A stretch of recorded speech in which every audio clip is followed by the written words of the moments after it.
On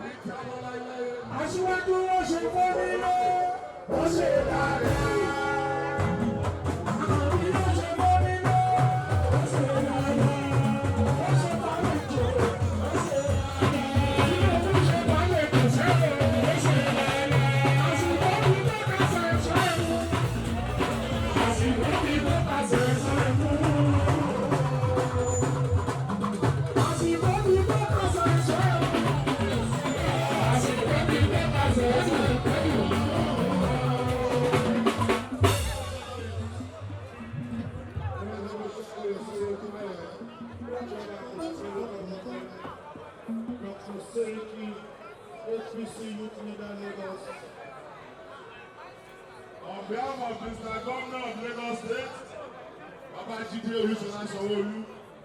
I'm saying a big GboahTv. Kindly subscribe to our YouTube channel for more videos.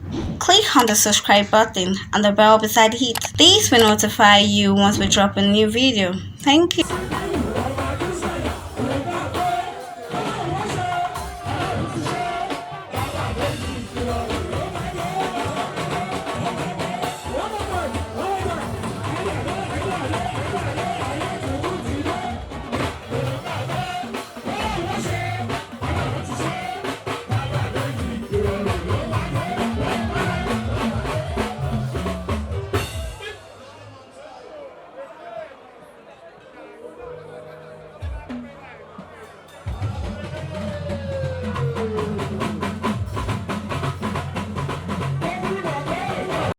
Thanks for watching this video.